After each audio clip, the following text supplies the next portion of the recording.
What the Tech is brought to you by Backblaze. Unlimited online backups for just $5. No gimmicks, add-ons, or gotchas. To start your 15-day free trial, go to backblaze.com/whatthetech. What the Tech?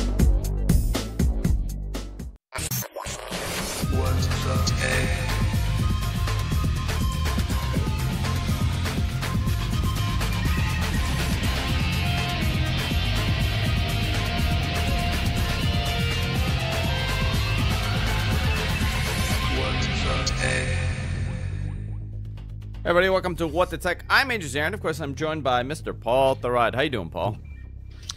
Pretty good. Busy. How are you? Busy day, huh? Yeah, suddenly. What happened? You got a couple of emails in. You got it always happens when you don't want it to happen. No, right? it's just work stuff I can't discuss, Oh, okay. and just a Microsoft thing that's happening. Oh, very cool. Very cool. This week we are back to our regular setup. I know that a lot of people complained at the quality of the show last week, and that's because I was actually Skyping in. Almost I was vMixing into the machine because our node went, the thing that controls all our audio here at the studio, and I had to get it replaced. I ended up finding somebody that could replace the node. And Paul, this is the thing that went bad. It's the power supply to the node. So imagine having to find this somewhere on the internet. You know, not Right. from the manufacturer, but you had to get it from like somebody that actually had it. I found it in a shop in Michigan. This guy happened to have one, and he sent it over, and the first one didn't have enough caps on it, so it was overheating.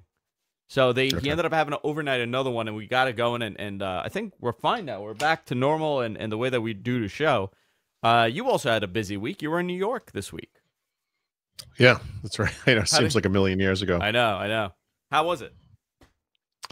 It was great. Mostly, we decided to come the night before, as you know, and Stephanie and I came. I had a meeting on Tuesday morning, and my wife also had a meeting on Tuesday morning, and we hung out with Mary Jo. Andrew was invited, but he blew us off, and it's probably good. I was poisoned with alcohol that night. Oh no. You know, it's been a while. That's what happens. And then, I mean, I thought that was going to be the bad news for the trip, but then, you know, this little snowstorm thing happened, and you wouldn't think 2 or 4 inches of snow could cause a problem to a place like New York City, but It did. it did. And actually, I shouldn't blame New York City. The problem was really the state of New Jersey. So basically, like when you think about like the geography, for me to get home, I have to go through New Jersey, and I'm sorry. Yeah, I know. It's awful. It was so much better when I came from Boston. I had to go through Connecticut. You know, that was nice. But anyway, they canceled bus service, and so we were going to be stuck there. And then they said, actually, we're probably going to do some later runs. And so we hung out for a while, and then all of a sudden we learned that there was a bus leaving at 2. And when we learned that, it was 1:52. So we had to run over to the Port Authority. So it was one. And what time was the train? What time was the bus leaving? 2 o'clock. 2 o'clock. But see, the joke here is, well, it's 2 jokes, I guess. One is it wasn't going through the normal gate, so we had to figure out the gate. If you've ever been in the Port Authority, it's like a rabbit warren of holes and gates, and it's multiple levels. You know, nobody there could figure out where this frickin' thing was. It was crazy. Like, we went to the Transbridge counter, and they're like, oh, they canceled all the service today. We're like, no, they didn't. Anyway, we did find it. So we were the last people to get on the bus, but we got on it knowing the second joke, which is normally from New York City it goes to West Coastville, Pennsylvania. There's one other stop. So it's between 90 minutes and 2 hours, depending on how things go. But this time, because it was the only run they were doing all day, they made every stop from multiple lines. So I don't remember all of them, but you know, we stopped in various places like Clinton, New Jersey, Clifton. some other place in New Jersey. I don't know. It was awful. 3 stops in Bethlehem. Yeah. How long did it take you? Long story short. 5 hours. 5 hours to do a 2-hour trip. Yep. Yeah. It Terrible. was just, terrible. you know, and you know, whatever. The driver was great. We thanked him very much when we got back, and he was, you know, he did a great job. And then everyone was good. You know, everyone was good about it. It was, you know, we were in good spirits and all that, but it's just really tiring, you know. Yeah, I can imagine. The stress of it, the running around, the stress Yeah. of that is terrible. No, unfortunately, I couldn't make it. I had a meeting in the morning, and then Mhm. I was like, okay, well, if you get in by 3, I'll be done with the meeting, and then I'll come by. Mhm. I'll meet you guys in Manhattan, and we'll hang out that Yep. night. I forgot I had to do a whole bunch of recordings for next week, Mhm. because I won't be here on Thursday, so I had to record stuff for next Thursday yesterday, and then I had to do an Yeah. interview with somebody. So I was like, Okay. oh man, I can't do No, it. that's And cool. then Like I said, it happens. we'll be back. We It's we rare. come to New York. It's rare that we don't do it, but we do have a lot to talk Yeah. about today. Last Mhm. week we Do got we? a lot. We do actually, yeah. Last Good. week we got a lot of compliments. People really enjoyed the show last Mhm. week. They really enjoyed the bonus show that we did, and I actually released it for everybody to listen to because it was a lot of fun talking to you about just the topic. I started off just asking you questions about you. It was almost like an interview show, and then it kind of Yeah, spun well, into it something is a else. fascinating topic for me, for sure. Yeah. So I do have a lot to talk about, obviously that and a whole lot more, but I do want to welcome our new sponsor, and that's Backblaze. You guys have heard of Backblaze. It's unlimited online backups, no gimmicks, add-ons, or gotchas, which a lot of the other guys do. You can back up your movies, music, photos, video projects. All the data gets backed up. There's no exclusions.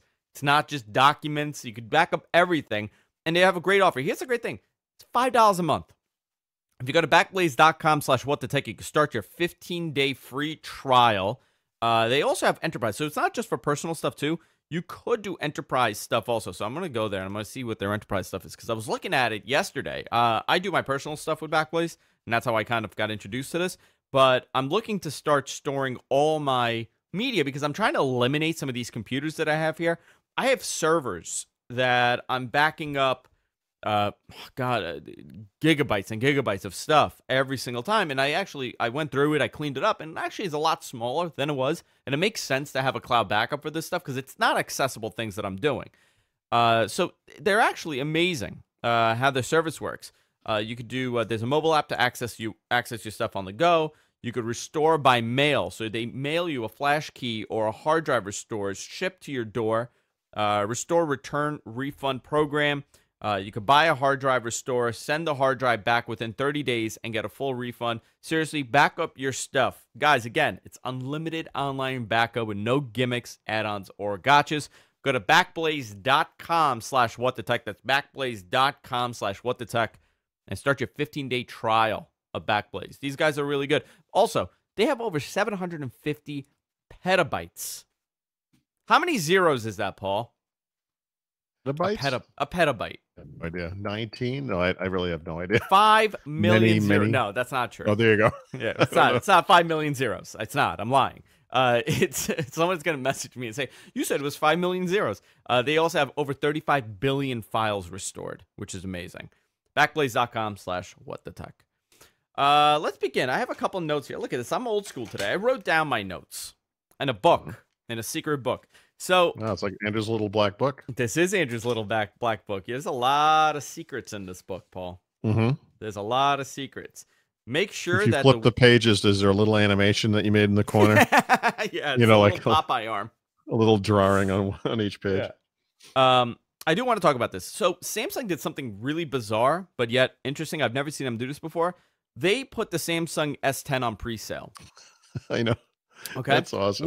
With the title of save up to $500 off when you trade in your phone. That's all great, right? But here's the big problem. We don't have pricing on these phones. What are you saving $500 on? $3,000, $2,000, $1,000. I mean, it's actually weird that they did this. Now, next week we get the announcement on the 20th, which is fine. It's a couple days away. But for them to release this pre-release, very weird, right? Well, it's it's sort of like reserving a spot at this point. In other words, you kind of say like I have an iPhone XS. Not that anyone would ever trade in such a phone. I want to trade that in. It's worth $550, let's say, and then you've got your place in line. And I assume next Wednesday when they formally announce this, you'll get an email back from Samsung. We'll say, okay, you want to go through with this? Here are your choices. And I think there might actually be 3 phones that they're announcing next week, right? We know about the S10, the S10 Plus. I think there might be a third one as well. But whatever that is. You make your choice. I suspect the hint that we're getting from them doing this so early is that pricing will not be more expensive than it's been in the past. Like, I don't think they're going to raise Yeah. prices. Well, this also makes me think that the S10 is not their priority of this announcement. I think the S10 is going to be the, the obvious every yearly upgrade that this phone gets. But it looks like the S10 is not the priority. We're also getting multiple models of the S10. There's going to be a very expensive model and more of an affordable model, much like the iPhone's platform, right, with the XR and all that stuff. I don't know. For me, as a Samsung S9 Plus owner, I'm not very enticed to purchase an S10. I don't know what it hasn't really done anything. It hasn't resonated with me yet. I don't know. Maybe they're gonna unveil something at the announcement that I don't think it's aimed at you, right? Samsung, like we talked in the past, they've been very upfront about the fact that it's getting harder every year to come up with dramatic improvements. We know that the amount of time between upgrades is extended out from 1 to 2 to 3 to possibly 4 years, even on the Apple side. I bet it's the same on Samsung with the flagships, And so I bet even people who have an S8 Plus or whatever are not necessarily the target for this one. And I think that's just the natural progression of smartphone evolution, So, you may end up getting something like this because you're an enthusiast, because we do podcasts and, whatever, you might want to talk about the new thing. But, as a normal consumer, I don't think most people with an S8 or S9 class device are going to be looking at upgrading yet. I think an S8, fine. I think an S8 might consider this. I think this might be a good jump for them. An S9 definitely not. So I mean, everybody has the information. Andrew, if you ever disagree with me again, I swear to God. I'm going to disagree with you on this. I'm a Samsung user, not you, Paul. You returned yours. Yeah, you don't know what you're talking about, Apple boy. All right, fine. I really, I'm not really blown away by this. I think it's a nice evolutionary device. I do think the display's stunning, and they're doing something really cool that you brought up, which is their cool factor with that display, and that's a tiny notch on the right-hand side of the display rather than this bar taking over the top. It's like a hole, really, right? It's not really connected, is it? Isn't it just kind of free floating out there? And it's free floating. Yeah. Yeah. It's interesting. Aesthetically, I don't know. We talked about the Apple Notch and how ridiculous it was, but now I think we just get used to it. I think Apple just slowly, poisons us, and we like everything. But the truth is, the Apple Notch it's too big. It's ridiculous big, And I don't remember if I told this story with you, but we went to with Paul. Who else would you have told the story? Well, I have other people I talked to. Andrew. Oh, okay. Like Leo. No, this probably would have come up with Brad, but a couple of weekends ago, my wife and I went to Philadelphia, and I said, "Hey," she was getting ready to map it on her phone, and I said, "Actually, if you don't mind, let me do it on the iPhone, because on the iPhone, when you enable large or bold fonts, they pass through to the Google Maps app, and it actually makes the text way easier to read, especially when you're driving a car. When you have to kind of look at it quickly and then look back at the road." So she's like, "Yeah, cool," and she agreed that it does look better. It's somewhat ironic that on a non-Google device, a Google app actually looks better, because it's taking advantage of some underlying font capability that does not exist in Android. But she also commented on the notch, and she's like, "Geez," she goes, "Why is that thing so big?" And I said, "It's funny that you're catching on to this now," because she's not a tech person. She doesn't care, Her first literal experience looking at that new iPhone, which, granted the notch is like a year old now, but she had never seen one in person, and she was like, "I cannot believe how big that thing is." And that's not something my wife normally says, as you would know, but it was just it was kind of an interesting reaction from a normal human being to something that I still feel, and I've been using the iPhone XR, and I like it a lot. I legitimately like this phone quite a bit, but the notch it's big. It's too big, and I get you. People get used to it. I know that, but I think we can all acknowledge that if it was smaller, it'd be better, and if it disappeared, that'd be even better still. Yeah, I think that's what's starting to happen now. Slowly, little by little, it's going to get smaller, and I think Apple will probably most likely, at one point, realize that their notch is a little obnoxious, and they'll, pull back a little bit on it, which I hope so. I hope so. the big story here for Samsung, and have you seen the new Samsung commercial where they're all I don't singing in believe. French? Oh no, no, I'm Okay, not. so there's a new Samsung commercial, and it's a French song, and I'm gonna butcher it if I attempt it, so I'm not gonna sing it. So they're singing, and What French song? Forever Jacques or no, it's whatever that not is? Frere Frere Jacques. Jacques, whatever No, you got whatever to that hear song it. is. If you find it, you'll hear it. Okay. My wife knows Yep. it. I don't know why, but my wife knows the song, Okay. and my wife actually said, "Wow, that's a pretty cool commercial for Samsung." She liked it. Okay. So they're using the foldable device in the commercial. Yeah. So there's a lady, she's jogging, and it's in, it's in the phone mode. And then there's a guy, he's a tattoo artist, and he's drawing a tattoo of a flower, and it's wide open. I'm actually very surprised that they're putting this commercial out with nobody knowing about this device. I'm talking about normal people. I'm not talking about you and I, and I'm not talking about the audience. But Yeah. my wife actually said what, and I saw it. So What's she's the like, "Oh, point? it's a cool commercial," and she's like, "Is that their tablet? Well, what is that?" I go, "Oh no, that's their phone. It's foldable." Yeah. And I started showing her pictures online. She's like, "They don't tell you that at all." So, I are they gonna? I think they might be discussing this next week, right? This Yeah, new device? I'm So this is gonna- assuming. I Okay. mean, why else would you release a commercial for Yeah. something if you're not unveiling? Yeah. Well, I mean, sometimes, all right. So in this case, you could say, well, they're doing this to create buzz, around this thing. In other words, they haven't said what it is. Normal people out in the public might not be aware that Samsung is on the cusp of releasing a foldable smartphone, right? So this will be news to them. It might just be get it in your head, that this is coming, kind of thing. But I'm not I'm not an advertising expert by any stretch of the imagination. But I mean, sometimes it seems like it would make sense for big brands like Samsung just to get out there in front of people and say, look, in their case, we're innovators. Like, we want you to associate the Samsung brand with this thing that no one else is doing. I know other companies are doing it, but to most consumers, this is just a brand new kind of thing. And maybe Yeah. that's all it is. It's just don't forget about us. I'm going to tell you something. we do Looking stuff. at this thing, this is impressive for a number of reasons. One, nobody's doing Yeah. it, right? This is impressive for a number of reasons. One, this Well, I mean, other companies are going to announce stuff like this Obviously. as soon as 2 weeks from now. obviously. The fact that we've been talking about foldable phones and foldable technology for quite some time, and it started out with the e-ink foldable displays that everybody was praising, and we didn't really see them roll out much, but this is the beginning of it. Now, it's not a total, it doesn't look aesthetically really pleasing when it's folded, because it's almost like an accordion on the hinge, Yeah. but It's still kind of open a bit. it's still kind of open. Yeah, it's never flush, but Yeah. this is a step in the right direction, and I don't know. This is winning me over a little bit because I'm thinking of where this would come into play, right? Like, where would you benefit with this? And reality is, fold this thing, put it in your pocket, take it out, sitting at a bar, dock it on a little keyboard, and you just have a computer in your pocket.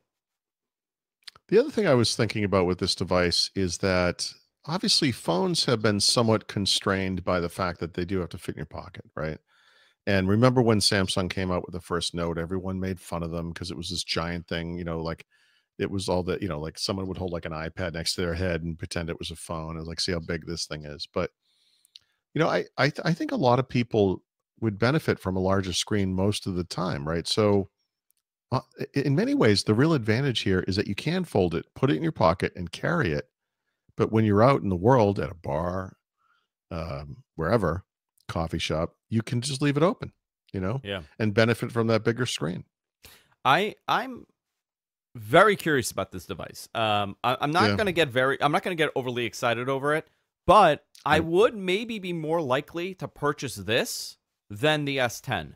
And I'm thinking maybe this is why the S10 pre-orders have been put into play right now, because they want to get those in.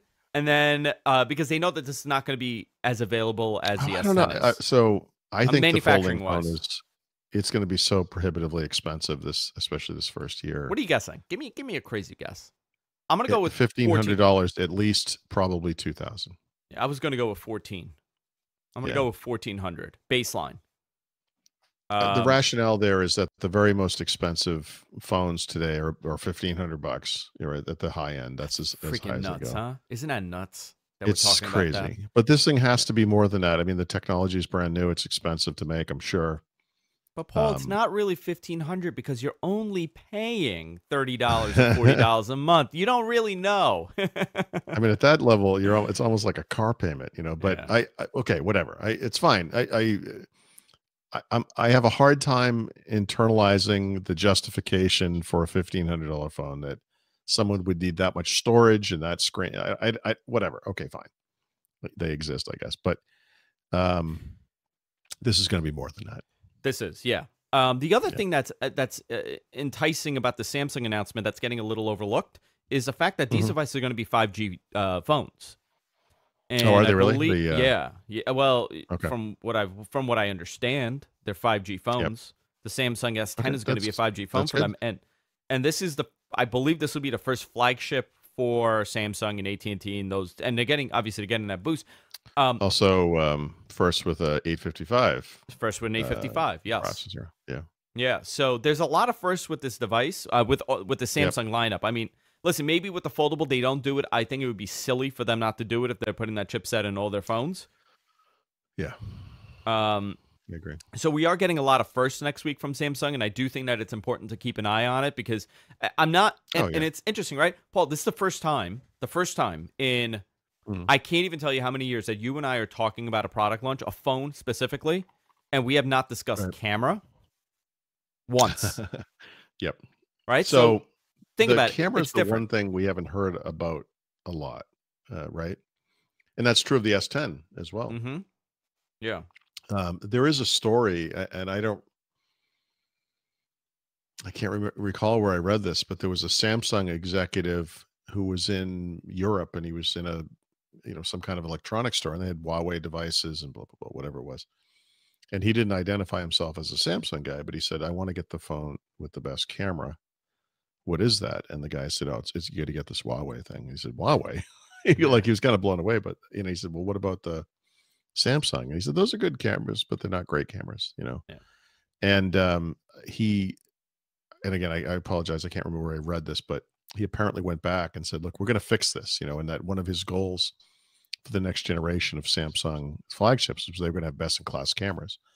And I got to tell you, the one thing that would make the S10 Plus or whatever compelling to me would be if that happened. I have a Huawei Mate 20 Pro, which is unbelievable. The camera is just unbelievable. Is it the best one that you've used? Is it better than the Pixel? Yeah, so I have to qualify what I'm about to say. It is overall. The Pixel is still better in low light. There's something magical that Google's doing there.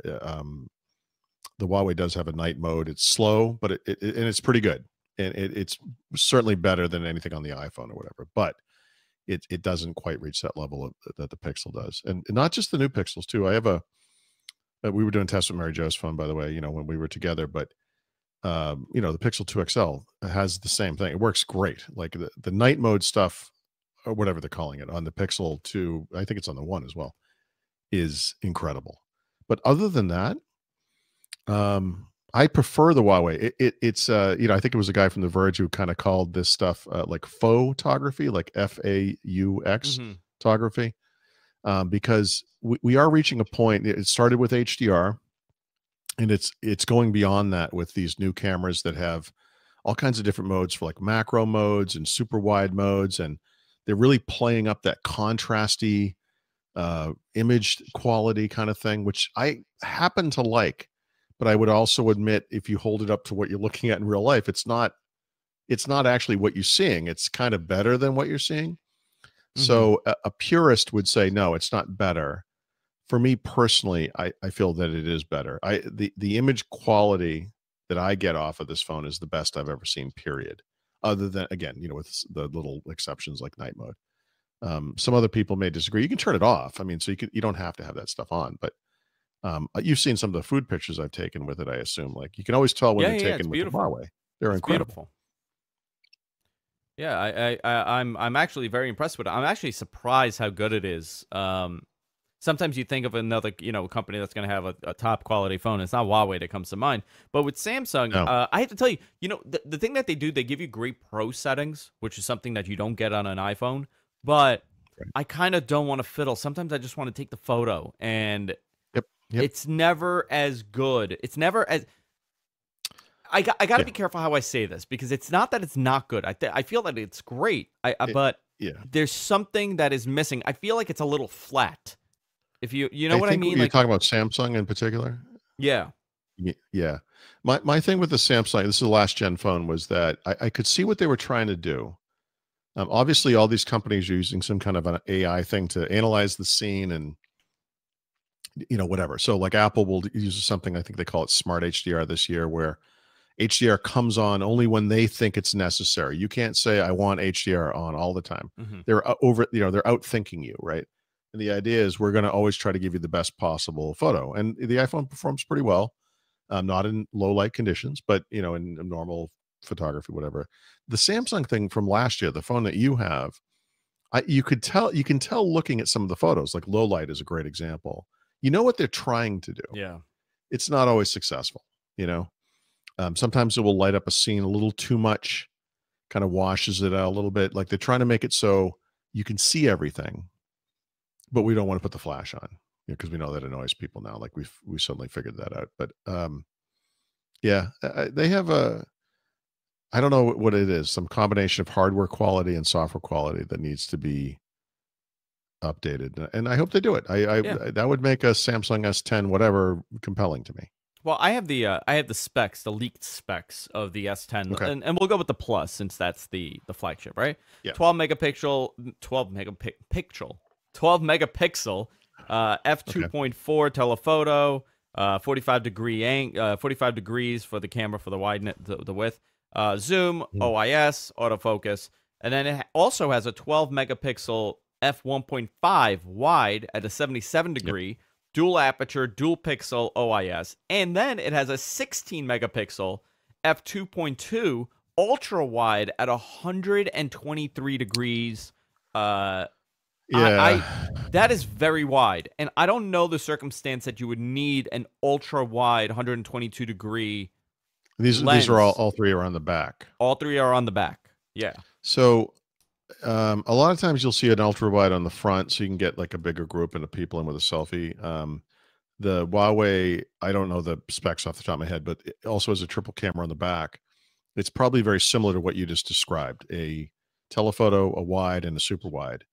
And they use them in combinations. And again, with the AI processing on this phone, it will automatically enable or give you an on-screen option. And so you can kind of imagine you're taking a picture of like a cityscape from across the river or whatever. Mm.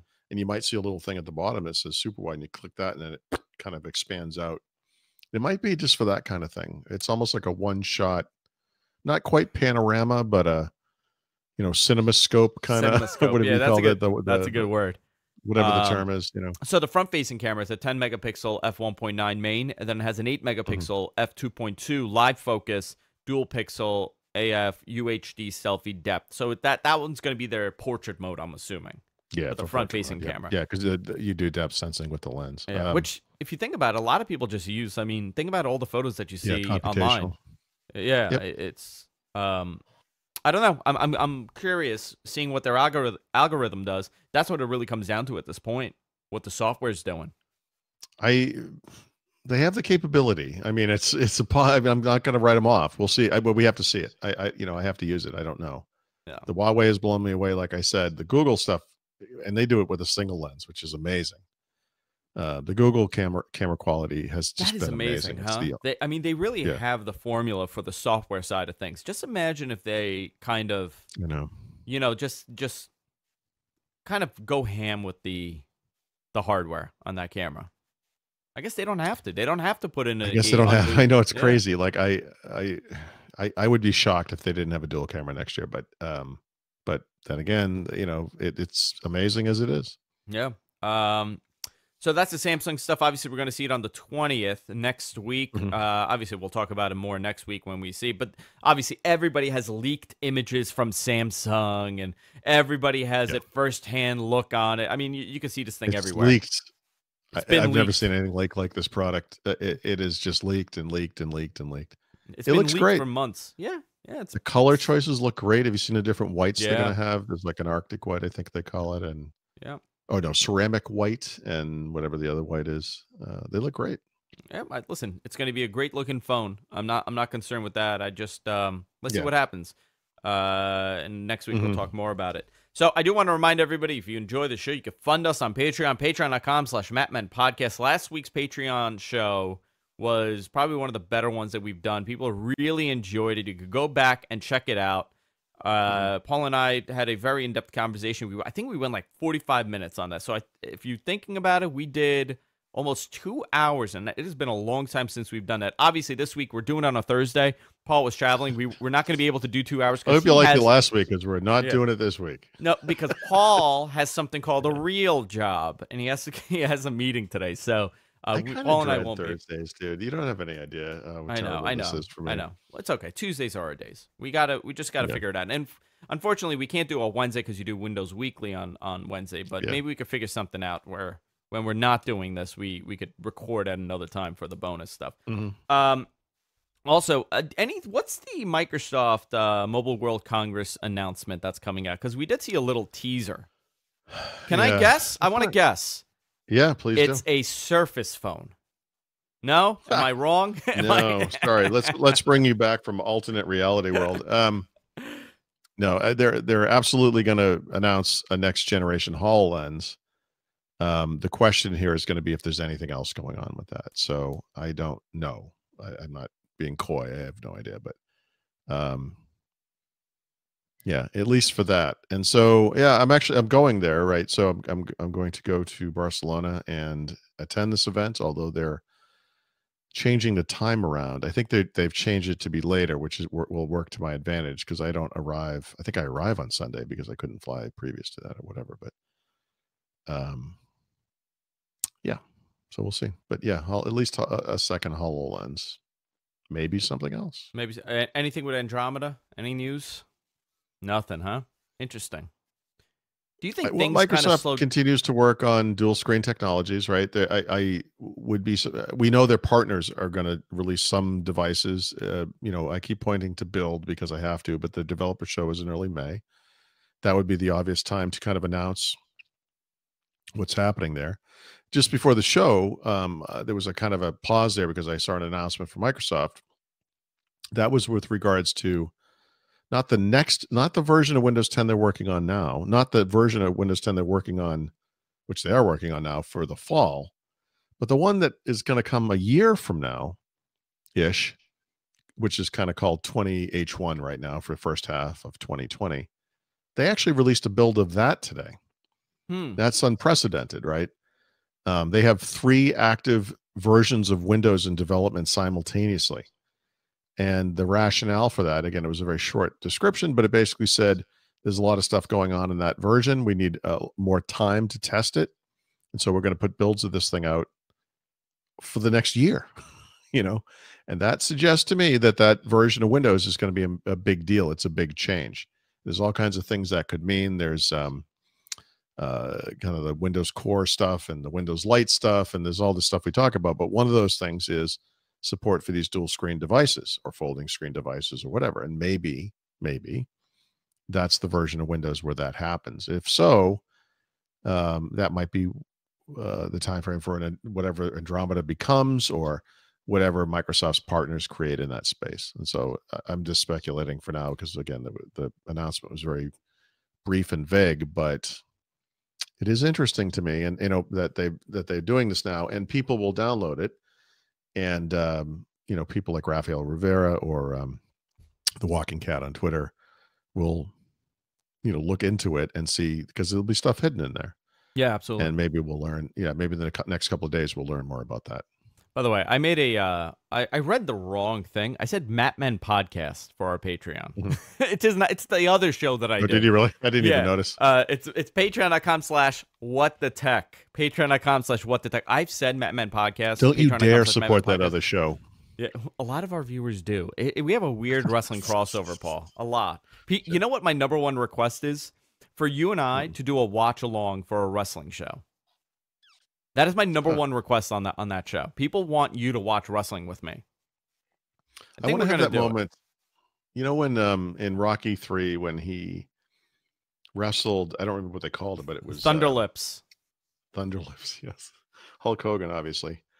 And then it was supposed to be some kind of a friendly promotional thing, and then Hulk Hogan beat the crap out of him. But there was the moment where Hulk Hogan like held him up over his head, and I think he threw him into the stands. Probably. You want to do that to me? And I want that to happen. I want a wrestler to do that to me. I want that to be my one moment on the mat.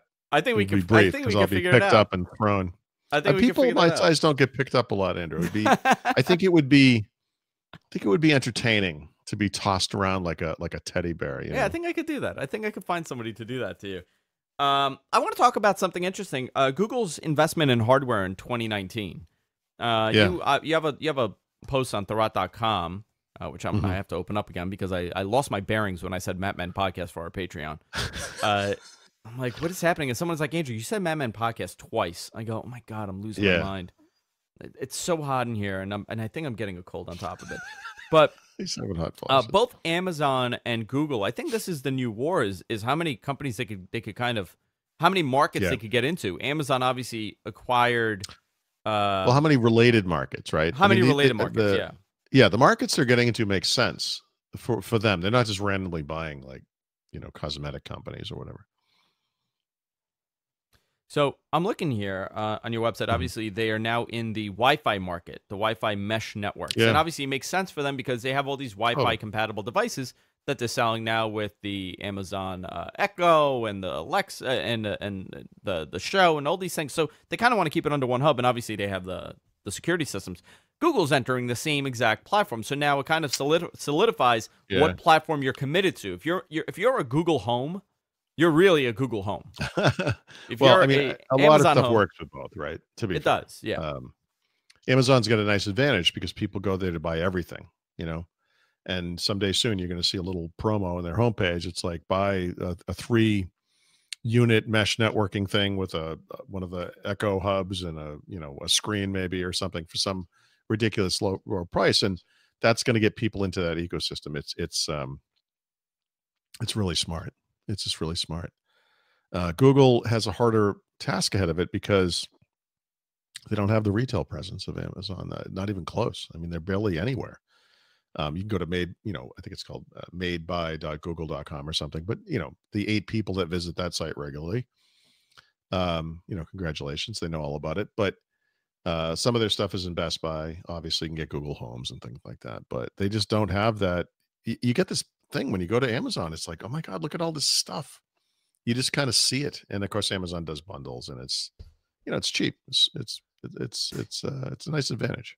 Something that I would like to see done by Google, and I think that they could possibly do this, and Amazon as well, obviously. But with the price point that they're at, why couldn't the Google Home, like the big one, or even the little ones at this point, have a Wi-Fi adapter in them where they are Wi-Fi networks? They are a mesh network. Because I have 4 Google Homes in my house. Right. That's actually a really smart idea. That's a mesh. Essentially, that would be Yep. Yeah, I mean, and power line networking is a thing. I mean, they plug into power. There's all kinds of different things you could do. That's a good point. I don't know. And I was thinking about that because these are essentially, like my Google Home. That thing looks like it could be a Wi-Fi adapter. It could be a Wi-Fi network where it just connects in. Think about the house, and this is mostly, and Amazon too, for example, right? Like if you, how many homes do you know? How many people do you know that have Echoes everywhere in the house? Yeah, it kind of makes sense. I have nothing contrary to say. It's smart. I mean, even if they did it in a modular way where you could buy like a little base, I think that's what it'll have to do. Yeah, I think what they'll end up doing that would be smart too. You need the base in order for it to activate the Wi-Fi. So you end up buying this base for $150 or whatever, and then everything else is an adapter, or it comes together. That's the thing. These speakers, even for those people who are living on the edge and they've got a gigabit Ethernet, in their house and all that stuff. These devices are all on Wi-Fi. You can't actually wire them into anything. This is how they work. So, well, I mean, obviously the Google Wi-Fi thing you could connect to cable, but the point of this stuff is Wi-Fi. Yeah. That's the point. And having there be more Wi-Fi and efficient mesh networking type Wi-Fi in your house would be very beneficial. Yeah. You're going to need to do this. We've talked about this, right? Your house, you're going to have to do some kind of mesh something. Yeah, because my house is a disaster. I Is it can't made of do. lead? What's going on there? It's made out of lead, and the paint is made out of lead as well in this Yeah. house. So what's happened is I put this. I mean, you're saying lead, but I put an exterior soundproof door for my studio here. Yep. So when this door is closed, it's over. The Wi-Fi signal Yeah, is. it turns off the Wi-Fi. No, you got to move the box outside the door. So I got to move the box out. But here's the other problem. It's a very old house. And it just, I don't know. The bodies in the walls, it was like this whole neighborhood. There was a bootlegger that owned the estate that my house is on. It used to be this estate to a bottle manufacturer, and he was a bootlegger. So when I was a kid and we would dig in the backyard, we would find old bottles buried. My entire walls, I believe, are lined with empty, liquor bottles. Yeah, I think those bottles I think that kind of glass has lead in it, doesn't it? You know what? That's actually hysterical. That is really interesting that you said that, because when we did my son's room, we had a leak, and the insurance company came and they did the whole thing. We took the first half of the wall down. They didn't pay for the whole thing. So they sheetrocked it up. Isn't that amazing? They paid for half the sheetrock and not the rest. The entire walls had bottles in them. Like, I want to say like 20 bottles I found in the walls. So I don't know why they would put it in the wall, if they were hiding it, if they were using it as some sort of insulation. I have no idea. But there were liquor bottles all over my walls. That's interesting. I would assume it's interesting, right? I'm not sure. But I mean, the property did belong to a major bottle manufacturer in the 1800s, essentially. So so for me, it's a disaster. The other thing is I can't do the powered Wi-Fi, the Wi-Fi, the internet over the power lines, because of the way that my wiring is done in this house. It's all fakakta. Oh, okay. So it doesn't really work well. Stuff in there still.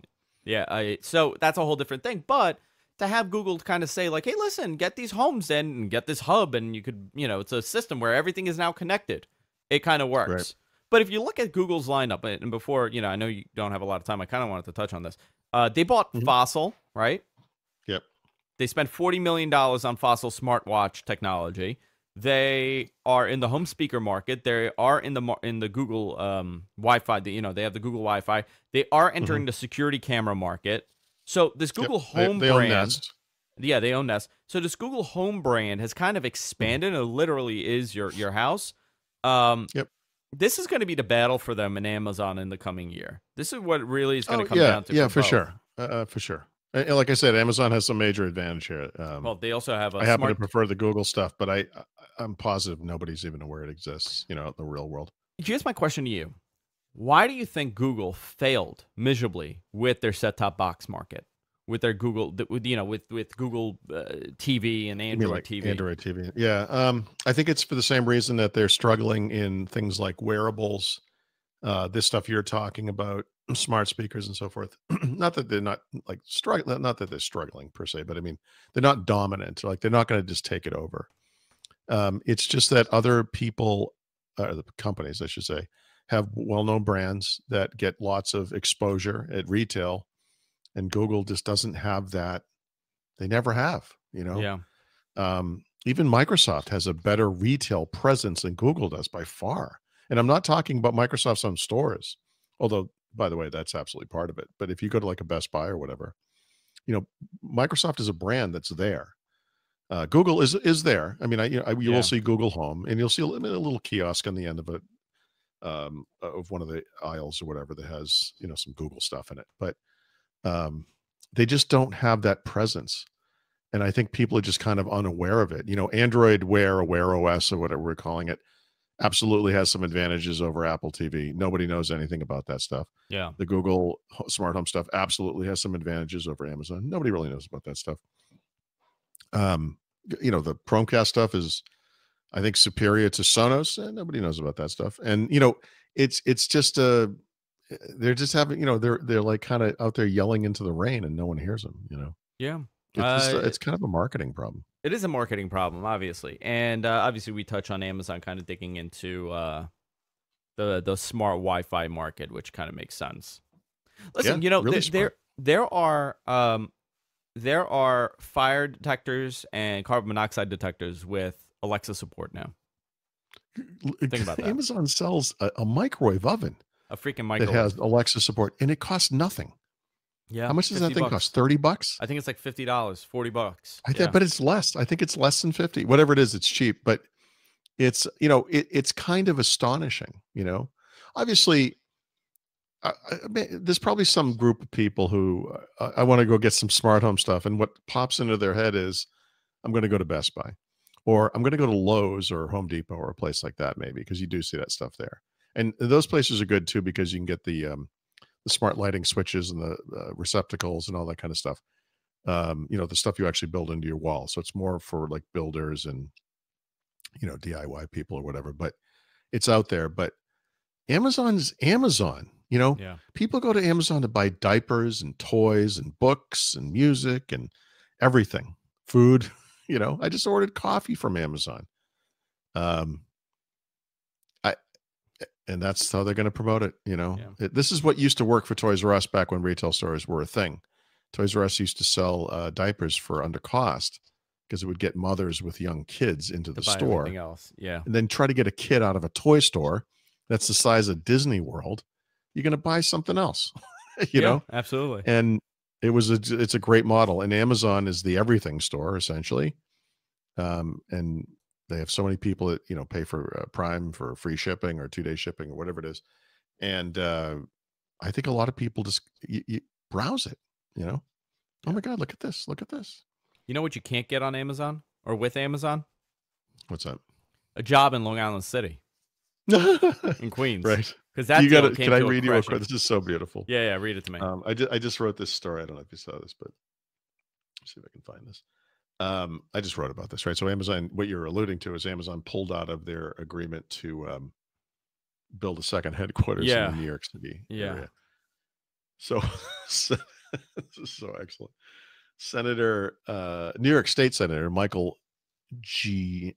Geez, now I got to say his name. It's a Greek name, Paul. You got to add the accent to it. Yeah. Generis. So this is his quote about this. He says, like a petulant child, Amazon insists on getting its way or it will take its ball and leave. Yeah. Well, I'm going to tell you, this became a very political argument, and that's the worst reason to not allow a company to come in. I know the Long Island City area very well. It was a dump up until a couple years ago. I'll give you a great example. My father had an opportunity in 1993 to buy a giant lot in Long Island City for about $25,000. I want to say 93, 91, something like that. And my mother turned around to him and said, "What are you, crazy? Nobody would ever want to go there." That lot went for millions recently. So sure, but I mean, well, look, the whole Amazon selection process was such a farce, right? And it was basically pitting cities against each other so they could throw as many tax breaks and incentives and whatever it was to convince Amazon to build there. After this, they actually selected like 3 different places. I think New York probably would have been the official HQ too or whatever, but and then everyone else is looking at this deal like, what? Why did you give them so much stuff? Like, what is this? Because the hope is to build that neighborhood. That's what I they know, want. but then there's 25,000 to 40,000 more people in that area. Our already overloaded subway system. Yeah, it's. Yeah, I think on paper, it made a lot of sense and it would have been great, but the infrastructure is not there. The other thing that it actually would have done was bring a lot of new businesses to the area to kind of piggyback on the 20,000 or whatever residents are going to be there. Food cars and stuff. Yeah, food car. A lot of halal carts. A lot of halal carts. Yep. Tons. No, it would have it would have kind of changed, revitalized the area that's been sitting there, and it's going to be a slower process, obviously. I just feel bad for New York because I really feel like this Amazon thing was going to put your city on the map. It was going to finally put New York on the map. It would have been the city. They would have said it. They would have called it the Big Apple, the city of dreams. New York, yes. New York needs something that will take the focus away from your terrible sports teams and your lackluster entertainment options, your terrible restaurants. The worst. Terrible. Terrible. Yeah. So I don't live anywhere boy. near that. By the way, at that location in Queens, I live nowhere near Long Island City. Long Yeah. Island City and Long Island are two different things. I'm closer to Long Island than I am to Long Island City. A lot of people have been asking me how I feel about it and how it would Right. impact me. And I have to constantly tell them that I don't have a subway system by me. And I live What's in New your York local City. bar? What's the name of the place you go down the street? Press. What's it? Press Press, 195, yeah. So, Press would have been full of all these like little Amazon millennial types. Oh, it would have been, yeah, it would have been it. They're already packed. I actually told Press, I was like, you know what I want to do? Let's open up a Press right over there. You know how much, I mean, just buy a dump right now. Mm-hmm. Put your money in a dump. So, listen, I get it. I get what happened. It's very political, which I hate when you make decisions over politics and not the better for the city on both sides, whoever. I mean, actually, it was all Democrats that did it. But so you know what? This debate should have happened before that decision was made. The problem with this is there is a back and forth that needs to happen for sure. There are local groups and people and unions and whatever else that need to get involved. This is the conversation that should have happened up front. Yeah. It's goofy that they said yes to New York and then this debate happened. People were protesting it and, it was all fine until a couple people started, talking about it. There's a lot. If we get into it, it's going to be a whole discussion. So I don't want to go into it now. Yeah. Maybe on a bonus show we'll do it. I know that you have a meeting at 2:00 and we'll wrap it up from there. It was a quicker show, but next week, do you want to go a little long on Tuesday? A little long? Yeah, we'll go a little longer next week. Let's go a little long. It's radio talk, Paul, for doing more time. Let's go a little long. I have a meeting scheduled next Tuesday. Oh, man. What time? We can figure it out. At 2. It's at 2. Okay. I can't really explain. No, don't worry about it. Don't explain yourself. We'll figure it out. It's very unusual. We will figure it out. Don't worry. Guys, go to website gfqnetwork.com. You can follow Paul at The Rod on Twitter. You can go to therot.com. As always, my source for all the news. Brad and I don't know if you know this, but we were sexting about our refrigerators on Twitter. Yes. Did you not see the back and forth that we were having? I did not. We were having a very detailed and spicy back and forth about our refrigerators. We were taking photos. We were sending pics of each other's fridge. We were asking each other how old and where it came from, the brand of the fridge. We got very into this refrigeration talk, Brad and I. I feel like we made love on the internet with our refrigerators. Wow. Yeah. I feel like that's what happened. So that's it for this week, guys. I'll figure something out. Maybe I'll have Brad on next week. Maybe I'll do that. Oh. Maybe I'll do that. Maybe I'll have Brad on and not you. We'll figure it out. We'll do something. Okay. It'll be fun. Fine. All right, guys. See you later. Take care.